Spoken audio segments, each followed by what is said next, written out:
You will find him in the kitchen at parties. This year, My Kitchen Rules has had a surprise batch of competitors with a third instant restaurant challenge. Last week, we discovered that it's Chef Colin Fassnidge who's going to head up and judge the group. He joins us this morning. Hi, Colin. Good morning. Did you grow up in a cooking family? Were your parents foodies? My mother was a great cook. I think that's where my love of food came from, was my mother. And my father was a good cook, but everything was well done. Right. Put it that way. Was it cooked to his taste as well? His taste, and we all had to abide by it till we became teenagers and changed it. And there's a lot of potato, isn't it? Is it? Here we go.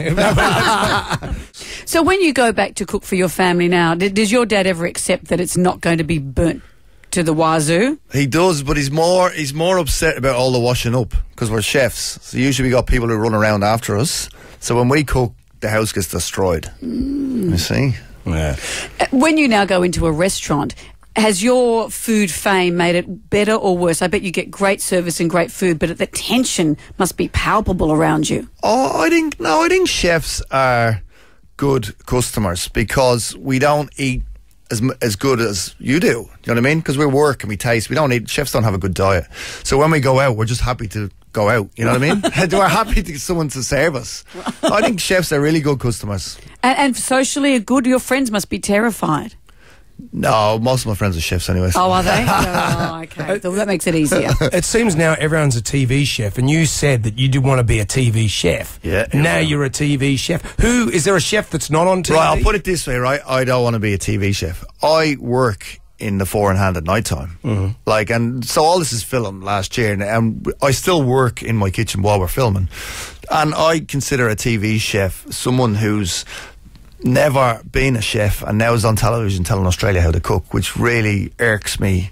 Like on the afternoons, these shows that are on, these guys who can't cook to save their life are telling people how to, you know. Because I just presumed that they were chefs. No, not everyone, you know. Everyone wants to be the chef now, and it's an easy road to, I don't know.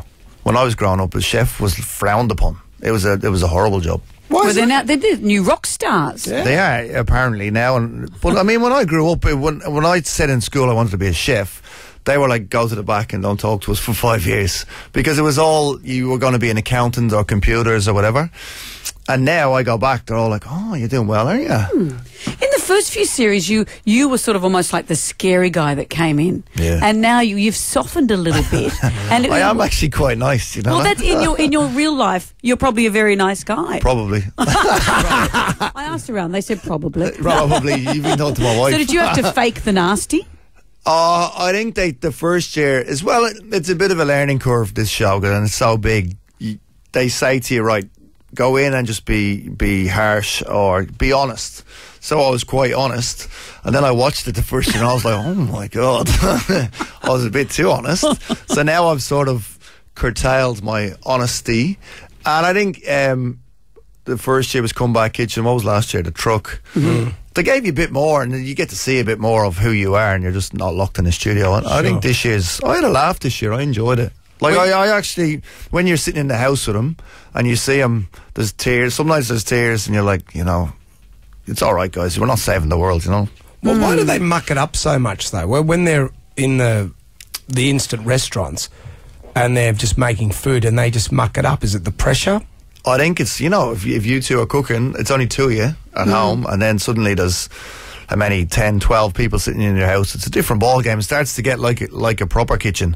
You need to be organised, and that's the problem. They're not organised. And all that food has to be uniform, doesn't it? You often see people saying, well, my bit's rare, this is overcooked. Yeah. You've got to cook 12 all the same. What was I watching? When Drasko was cooking his venison the other night. Yes. Instead of cooking one big piece and then just slicing it, you know, he cooks 10 different pieces, or you know what I mean? Yeah, but that dude's got like ADD. His girlfriend or whatever, she's saying, don't do that, and he's doing it. Yeah. And he's just wrecking it. He's batting above his average, El Drasko. But how couples survive in the kitchen? Do you and your wife cook together? Yeah, me and my wife actually met in the kitchen. Oh. Yeah. Was she a chef or? No, she's definitely not a chef. See, two chefs would be very hard. So what was she? She was a restaurant manager. Oh. So I met an Irish girl in Australia. Worked that one out. Well, it's probably pretty common. They're all pretty much from that stock. No, Colin, it's great to see you. Thank you. It is wrapped up nicely. And we're watching My Kitchen Rules. It's back again tonight, 7:30 on Channel 7. Cheers.